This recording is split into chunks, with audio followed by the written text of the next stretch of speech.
ঈদ বা যেকোনো উৎসব বা অতিথি আপ্যায়নে আমার বাসায় এই ডেজার্টটা ছাড়া কিন্তু আজকাল চলেই না।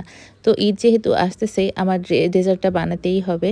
তো ডেজার্টটা বানানো আমি দেখিয়ে দিচ্ছি। এখন কিন্তু সব বাচ্চারাই এই ডেজার্টটা খুব পছন্দ করে খায়। তো এই ডেজার্টটা বানানোর জন্য ১ম এই আমি ক্রিম বানিয়ে নিচ্ছি। ক্রিমের মধ্যে দিয়ে দিয়েছি লিকুইড দুধ, পাউডার দুধ, একটুখানি কর্নফ্লাওয়ার ২ চা চামচ বা ২ টেবিল চামচ আর দিয়ে দিয়েছি কনডেন্স মিল্ক। এটা কিছুক্ষণ ধরে নাড়তে হবে। ধরেন ১০-১৫ মিনিট নাড়তে, নাড়তেই এটা ক্রিমটা হয়ে যাবে। ওদিকে ক্রিম হইতে, হইতে এদিকে আমি একটু কফি পাউডার আর চিনি গরম পানি দিয়ে মিশিয়ে রাখছি।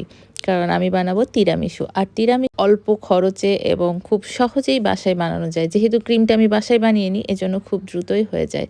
এই যে ওদিকে কফি পাউডারটা রেখে এদিকে আবার আমি দুধটা নাড়তেছি। এটা অনেকটাই হয়ে আসছে ক্রিমি, ক্রিমি ভাব। আর যখনই একটু ঘন হয়ে আসছে তখন আমি এর মধ্যে দিয়ে দিব হচ্ছে ক্রিম চিজ। ক্রিম চিজটাই আমি শুধু কিনি আর কিছু কেনা লাগে না। কারণ ক্রিম চিজটা আমার এই ক্রিমের মধ্যে দিলে একদম পারফেক্ট তিরামিসু হয়। তো যেকোনো একটা ভালো ব্র্যান্ডের ক্রিম চিজ নিয়ে নিবেন। আমি এখানে নিয়েছি এটা। তো আপনারা যেটা পারবেন সেটাই নিবেন হাতের কাছে বা দোকানে যেয়ে যেটা কিনে আনতে পারেন সেটাই দিবেন। তো এইটা দিয়ে খুব ভালো হয়েছিল। তো এটা খুব ভালো মতো এখন ওই ক্রিমটার সাথে মিশিয়ে নিলাম। আর এখন শুধু সেট করার পালা। এইটুকুই হচ্ছে রান্না। আর এখন সেট করলেই হয়ে যাবে। তো মেরি বিস্কিট লাগবে। মেরি বিস্কিট দিয়েই বেস্ট হয়। কারণ আমি অন্য বিস্কুট দিয়েই ট্রাই করেছিলাম। বাট মেরি বিস্কুট দিয়েই খুব ভালো হয়। তো মেরি বিস্কুটটা আমি ওই কফির লিকুইডটার মধ্যে চুবিয়ে, চুবিয়ে এইভাবে একটা লেয়ার দিয়ে দিব। এরকম করে যে কয়টা লেয়ার দিতে পারেন। আমি এখানে ৩ টা লেয়ার দিয়েছিলাম। সবগুলো তো আর দেখানো সম্ভব না। তাই অল্প কিছু দেখাচ্ছি।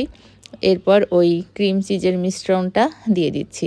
এখন একটু গরম, গরম দেখে ধোঁয়া উঠতেছে বাট এই জিনিসটা ফ্রিজে সেট করার পর রেখে দিলে একদম ২-৩ ঘন্টা পরে পারফেক্ট হয়ে যাবে।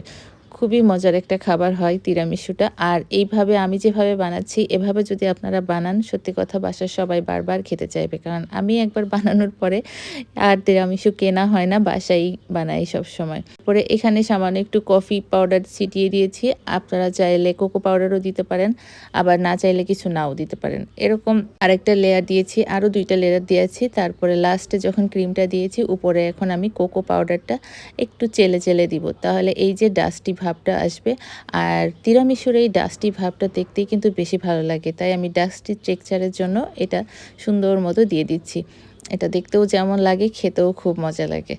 তো যাই হোক এই তো হয়ে গেল আমার তিরামিসু বানানো। সবাই ঈদে বাচ্চাদের বা সবাই বড় ছোট সবাই এটা খুব পছন্দ করে। এটা বানাবেন ভালো লাগবে আশা করি। আর আমি যেভাবে ক্রিম বানিয়েছি এভাবে যদি ঘরে বানাতে পারেন খরচ একদম কম হবে। আর এটা বানানোর পর দেখেন ফ্রিজ থেকে বের করার পরেই শেষ হয়ে যায়। ছবি তোলারও সুযোগ পাই না। সবাই সুস্থ থাকবেন, ভালো থাকবেন। ঈদ মোবারক।